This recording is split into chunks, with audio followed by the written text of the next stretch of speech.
Hello friends, आज के इस वीडियो में हम आरटीई जो एक्ट है उसके ऊपर सत्र कार्य निर्माण करने जा रहे हैं। जो आपका curriculum language and across the curriculum जो वाला जो आपका पेपर है, उस पेपर के ऊपर सत्र कार्य निर्माण करेंगे। और आज का जो अपना टॉपिक है वह आरटीई एक्ट अधिनियम 2009 या कहने का मतलब है शिक्षा का अधिकार अधिनियम 2009 के ऊपर आज अपन सत्रीय कार्य का निर्माण करेंगे। तो फ्रेंड देखिए, मैंने आपको सर्वप्रथम प्रस्तावना लिखा है। तो प्रस्तावना के अंदर जो मैंने इसके अंदर जो चीज़ें लिखा है उन सारी चीज़ों को आप ध्यानपूर्वक लिख ले। प्रस्तावना के अंदर मैंने वो सारी चीज़ें लिखा है कि आरटीई एक्ट को कब लागू किया, उसके अंदर कितने अध्याय है, इसके कितने खंड है या कितनी धाराएं हैं इसके अंदर, और किन किन पे बच्चों के लिए ये बनाया गया है। तो फ्रेंड वो सारी चीज़ मैंने इसके प्रस्तावना के अंदर बता दी। तो आप ध्यानपूर्वक इसके प्रस्तावना को ध्यानपूर्वक लिख लीजिए। इसके पश्चात में जो नेक्स्ट हेडिंग आती है आपकी, वो है इसके मेन ऑब्जेक्टिव या उद्देश्य। तो इसको बनाने का क्या उद्देश्य है, आरटी एक्ट को लागू करने या बनाने का क्या उद्देश्य रहा था, वो उद्देश्य मैं आपको लिखा रहा हूँ। इसके अंदर 6-14 वर्ष तक के बच्चों को मुफ्त व अनिवार्य शिक्षा मिले, ये इसका पहला एवं प्रमुख उद्देश्य था। इसका जो दूसरा उद्देश्य आता है वो है, कोई भी स्कूल अगर बच्चों को शिक्षा का अधिकार देने में से इनकार कर रहा है तो अभिभावक स्कूलों पर कानूनी कार्रवाई करने के लिए शिकायत कर सकते हैं। नेक्स्ट है, बच्चों को दंड देने वाले शिक्षकों पर कार्रवाई की जाएगी।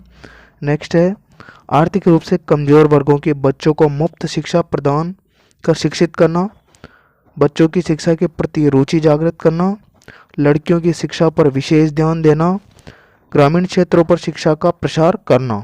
नेक्स्ट है इसमें, उन क्षेत्रों में विद्यालय स्थापित करना और शिक्षा पहुंचाना जहां अभी तक शिक्षा नहीं पहुंच पाई है।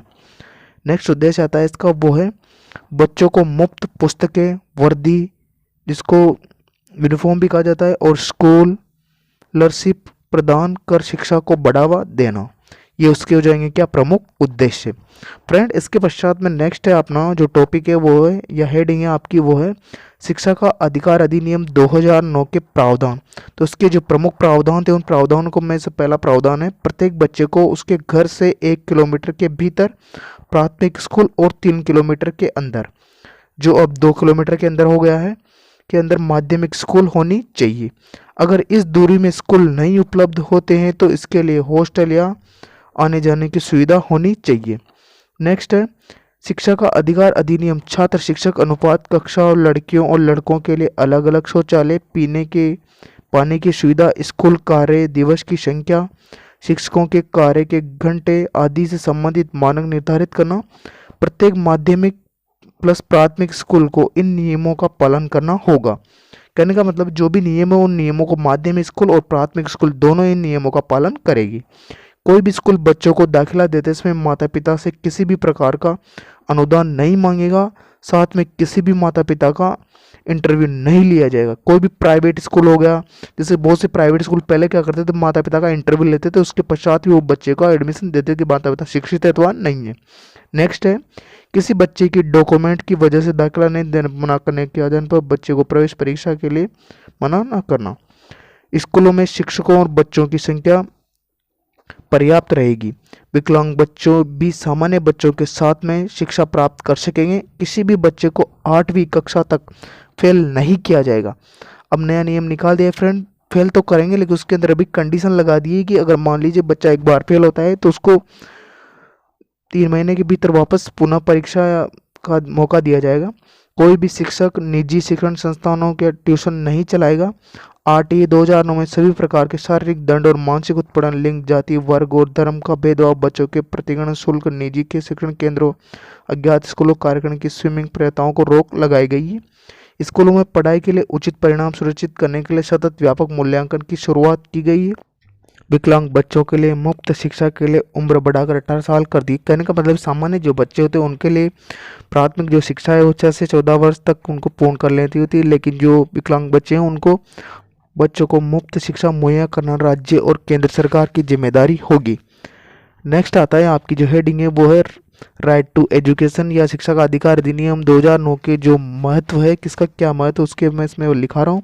अगर हम राइट टू एजुकेशन एक्ट 2009 के महत्व पर बात करें तो राइट टू एक्ट एजुकेशन का देश की शिक्षा प्रणाली के लिए एक गहरा महत्व है, क्योंकि भारत की शिक्षा प्रणाली इसमें एक आदर्श बदलाव किया गया है। भारत एक लोकतांत्रिक देश है, जिस कारण हम अनिवार्य को हो जाता है इसके नागरिक शिक्षित हो, और ऐसा होने के लिए ये महत्वपूर्ण है कि शिक्षा सार्वभौमिक हो। राइट टू एजुकेशन एक्ट 2009 ने इसे कानूनी रूप से अनिवार्य बना दिया है और सभी के लिए मुफ्त व अनिवार्य शिक्षा सुनिश्चित करने की जिम्मेदारी सरकार पर डाल दी है। इस प्रकार से ये हो जाएगा इसका क्या महत्व। नेक्स्ट हेडिंग आती है वो है राइट टू एक्ट एजुकेशन, या जो राइट टू एक्ट है इसको क्रियान्वयन करने के लिए या लागू करने के लिए क्या क्या इसकी चुनौतियाँ रही थी, उन चुनौतियों के बारे में चर्चा कर लेते हैं फ्रेंड। लिखिएगा इसमें, राइट टू एजुकेशन एक्ट 2009 लागू होने के बाद जहां देश के प्रारंभिक शिक्षा में एक्ट हुए थे उसे पूरे सार्वजनिक शिक्षा प्रणाली के प्रति उदासीनता, आज से समय में सार्वजनिक शिक्षा के लिए देश में आय बजट में कम से कम 6% की हित करने की मांग की जा रही, लेकिन ये अभी तक संभव नहीं हो पाया। देश के अंदर मध्यम वर्गीय परिवार अपने बच्चों को निजी स्कूलों में भेजना स्टेटस सिंबल समझते हैं। इससे बीच सरकारी स्कूलों में अपने बच्चों को भेजना उनकी गरिमा के खिलाफ है। पब्लिक स्कूल प्रणाली में जब सामान्य सामुदायिक संस्थानों के रूप में देखा जाने लगेगा तो इससे काफ़ी सुधार होगा। सामूहिक प्रयास का अभाव इस एक्ट की मांग है कि कोई बच्चा स्कूल जाने वंचित न रहे, लेकिन हकीकत कुछ और ही कही जाती है। आज भी हम अपने आसपास अनेक मासूम बच्चों को चाय की दुकान पर खाली कप उठाते और ढाबे पर बर्तन साफ करते देख सकते हैं। सरकार का प्रयास इस कानून के माध्यम से इन मासूमों को स्कूल की राह दिखाना है, लेकिन न तो सरकार और न ही अभिभावक इस प्रयास को परवान चढ़ा सकते हैं। इस प्रकार से फ्रेंड आपको ये सारी चीज़ लिख लेनी है। इसके पश्चात में जो आपकी नेक्स्ट आती है उस नेक्स्ट को लिखेंगे फ्रेंड। इसका जो अपन ने सारी चीज़ लिखी है उसका जो निष्कर्ष निकलता है उस निष्कर्ष को मैं बता देता हूँ आपको फ्रेंड। जब 2009 में पहली बार राइट टू एजुकेशन एक्ट पारित हुआ था तो इसके आलोचक ये सोचते थे कि क्या यह पूरी तरह से क्रियान्वित हो पाएगा। आरटी एक क्रियाशीलता का हिस्सा न कि कोई जादू की छड़ी जो निश्चित रूप से वंचित बच्चों को शिक्षा प्रदान करने वाली चुनौतियों का समापन कर देगा।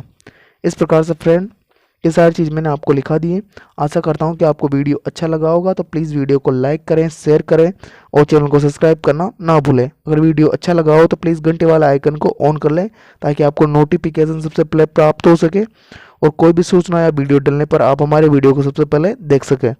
फ्रेंड ये वीडियो आपको कैसा लगा, अगर अच्छा लगा हो तो प्लीज़ कमेंट बॉक्स में कमेंट करें।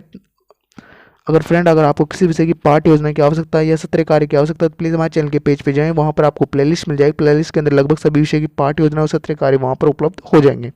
फ्रेंड वीडियो देखते रहेंगे और जुड़े रहेंगे। धन्यवाद आपका। Thanks for watching. जय